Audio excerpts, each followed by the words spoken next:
Everyone, আমি সহেলি। নিরয় সহেলি ভ্লগের নতুন একটি ভিডিওতে আপনাদের অনেক অনেক স্বাগত জানাই। আশা করছি আপনারা সকলেই ভালো আছেন, আমরাও খুব ভালো আছি। তো আবার একটা নতুন ভ্লগ নিয়ে চলে এলাম।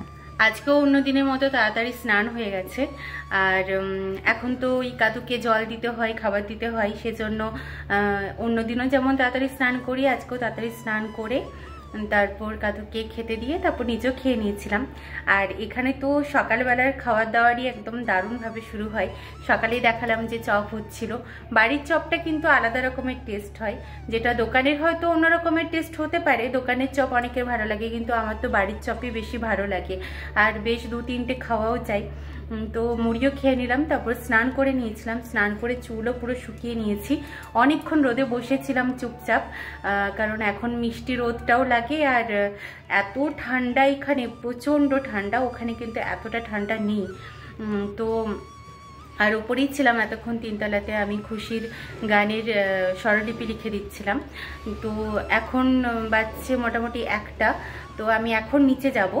আর আমাদের তো আজকে প্ল্যান আছে পিকনিক করার। পিকনিক মানে অন্য কোথাও যাব না, নিচেই রান্না হচ্ছে, আর আমাদের ছাদে খাওয়া দাওয়া হবে। আর আমরা তো আজকে চলে যাব বিকেল বেড়াতে, সেজন্য যতটুকু সম্ভব হয়েছে আর কি ততটুকুই করব। আর প্রথমে ভাবা হয়েছিল যে ফ্রায়েড রাইস হবে, তার সাথে চিকেনের কিছু একটা আইটেম থাকবে, আরও ভাজাভুজি থাকবে। কিন্তু বাচ্চাগুলো বা নিরয় সবাই বললো যে মাটন করতে। তো মাটনের সাথে ফ্রায়েড রাইসটা তেমন একটা ভালো লাগবে না, সেই জন্য ভাত আর মাটনই হবে। ছোট্ট করে একটা পিকনিক হবে নিজেদের ছাদেই। তারপর তো আমাদেরকে আবার বেরিয়ে যেতে হবে। তো পুরোটা দেখাবো অবশ্যই। অন্যবারও দেখানোর চেষ্টা করেছি, ভিডিও শ্যুট করে রেখেছিলাম, কিন্তু পোস্ট করা হয়নি, কারণ খাপচারা হয়ে গিয়েছিল। আগেরবার যেমন আমার ফোনে এতটুকুও চার্জ ছিল না, কারেন্ট ছিল না অনেকক্ষণ, মানে কয়েক ঘন্টা কারেন্ট ছিল না, সেজন্য চার্জও দেওয়া হয়নি আর কোনো শ্যুট করা হয়নি। তো আজকে ভেবেছি যে আজকে সারাদিনটা মোটামুটি আপনাদের সবার সাথে শেয়ার করব। তো চলুন দেখতে থাকুন। কাকিমা আসছে দেখা যাচ্ছে। 2.5 কেজি মাংসতে কত রসুন পেঁয়াজ লাগবে বলো? 2.5 কেজি মাংসে আমার আন্দাজ নেই, আমি দেখে আন্দাজ করতে পারবো, মুখে বলতে পারবো না। হ্যাঁ দিদি ভাই, 2 কেজি 2.5 কেজি। বাড়ি থেকে যতবার আমরা ফিরি ততবার কিন্তু ব্যাগ ভর্তি এত কিছু সবজি বাজার করে নিয়ে আসি। মানে বাড়িতেও কিছু থাকে সেগুলোও দিয়ে দেয়, আর বাজার করেও নিয়ে আসে বাবা, নয়তো জেঠুমণি, যে কেউ একজন বাজার করে নিয়ে আসে। আর ব্যাগ ভর্তি দেখেছেন, এত বড় একটা লাগেজে সবটা নেব কিন্তু আমরা, সবজি, খাবার দাবার সব কিছু। আর এখানে তো আগেও বলেছি যে এতটা বাজার করতে পারে না নিরয়, কারণ অনেকটাই মানে রাত হয়ে যায়, 8টা 8:30 বেজে যায়, তখন ভালো কিছু পাওয়া যায় না। তো এমনিতেও বাড়িতে যখন যাই তখন নিয়ে এলে আমাদেরও সুবিধা হয়, কয়েকটা দিন চলে যায়। এই যে দেখুন, আমাদের জন্য যে খোয়াটা রেডি করা ছিল সেটাই মা প্যাক করছিল। তো পুরো রেডি, সব কিছুই ওপরে নিয়ে যাওয়া হয়ে গেছে, মাংসটা বাকি আছে। তো চলুন, সব বাচ্চাগুলোই করেছে, সব ওপরে নিয়ে গেছে। দেখাই কোথায় খাওয়া হবে, কোথায় কি রাখা হয়েছে, চলুন দেখাই। এই যে খুশি বুড়ি এখানটা রেখেছে কেন? আমি সেটাই তো বলছি। মেরে দাও, এমনি কিছু দুকে খেলো, আমি এগুলো রেখে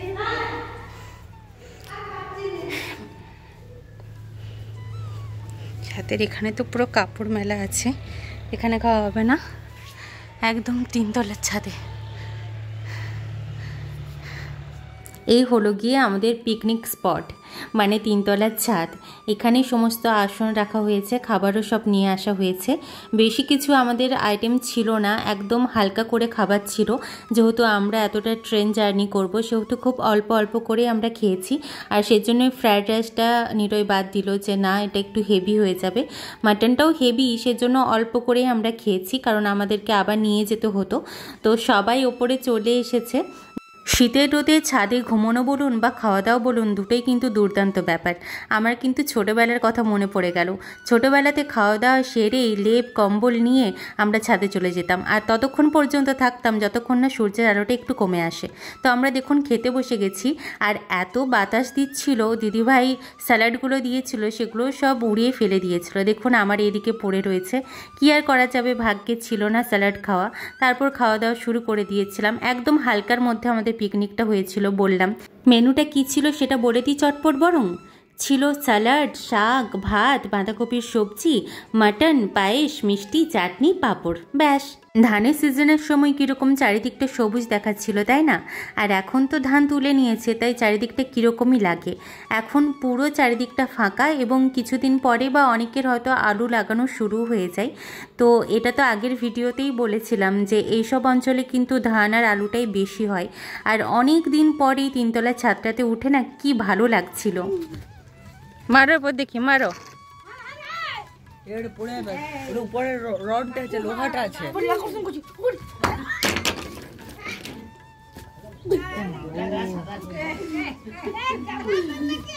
লে আর এই দিকটা শুয়ে যায়, আমার এই দিকটা মারতে বলছো না আরো আমার কি তুলবো তো কথা না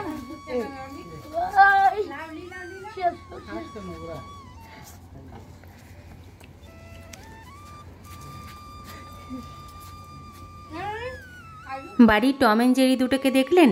সারাক্ষণ এরকমই চলে। শানিটা কি পরিমাণে বদমাস সেটা তো আপনারা জানেনই। আর ওর আরেকটা কার্যকলাপ আপনাদের দেখাই।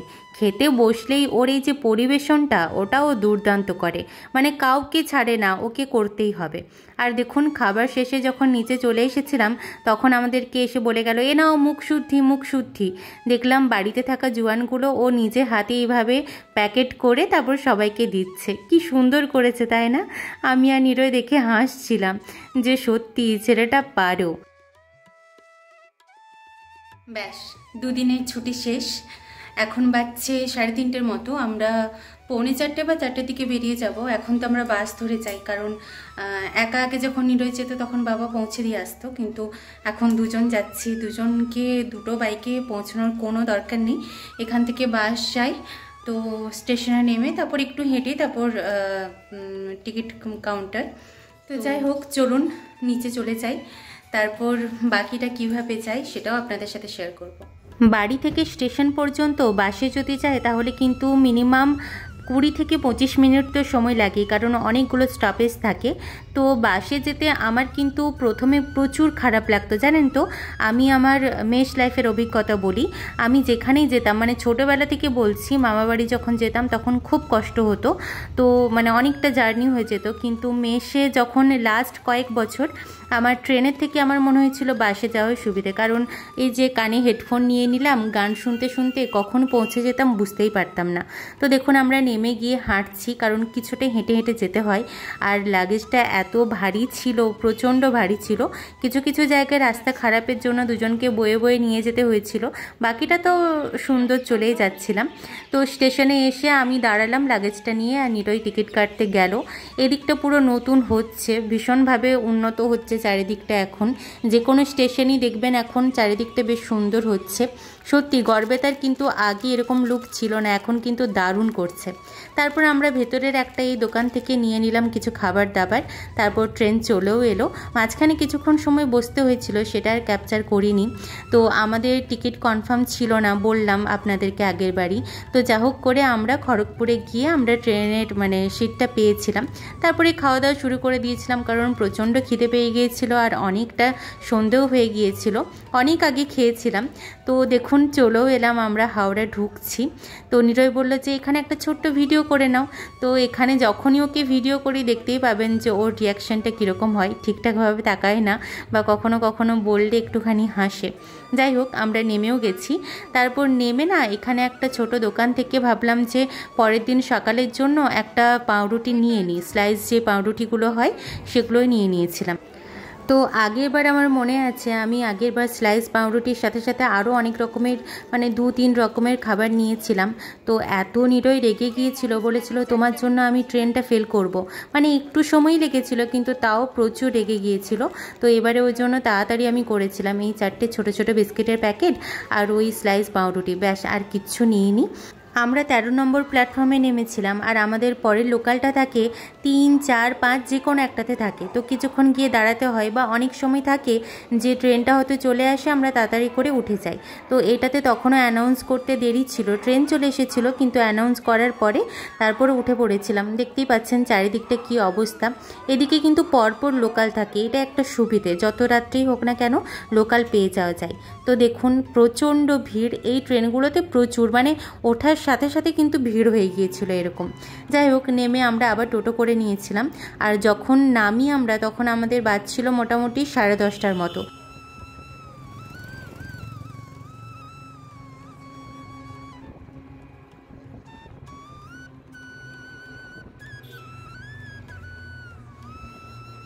ব্যাস পৌঁছে গেলাম কমপ্লেক্সে। আর কমপ্লেক্সের গেটে ঢোকার সাথে সাথে কাদের সাথে দেখা হলো দেখুন, এই যে ছোট্ট ছোট্ট কুকুরছানাগুলো। আমি হাঁটছি বলে আর রাতে ঠিকঠাকভাবে ক্যাপচার করা যায় না বলে আমার ক্যামেরাতে কীরকম একটা অদ্ভুত লাগছে, প্লাস হচ্ছে ভালোই কুয়াশা দিয়েছিল, সেজন্য আরও একটু হেজি লাগছিল। তো এরা কিন্তু পিছন পিছন অনেকটা দূর এসেছিলো, আমি সেটা আর ক্যাপচার করিনি, কারণ প্রথমে আমরা খেয়ালই করিনি। তারপর কিছুটা যাওয়ার পর বুঝতে পারলাম যে আচ্ছা ওরা পিছন পিছন আসছিল। তো কটা বাজছে দেখাই, 11:06 বাজছে।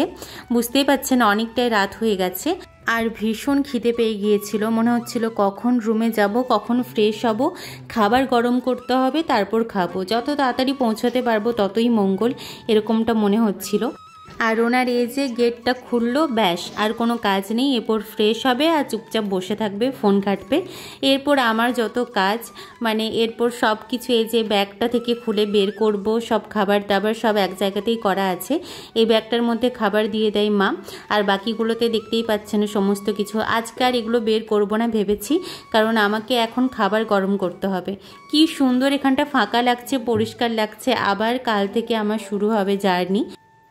তো আপনারা কজন করেছেন আমি জানি না এইভাবে ভাত গরম, কিন্তু এইভাবে ভাত যদি গরম করেন, মানে সকালের ভাতও যদি গরম করেন তাহলেও থেকে যাবে, আবার যদি সন্ধেবেলার ভাত যদি আবার রাত্রে গরম করতে চান তাহলেও কিন্তু এইভাবে গরম করা যাবে। মানে কড়াতে দিয়ে অল্প একটু জল দিয়ে তারপর নেড়ে চেড়ে নিলেই কিন্তু ভাতগুলো গরম হয়ে যায় বেশ ভালোই।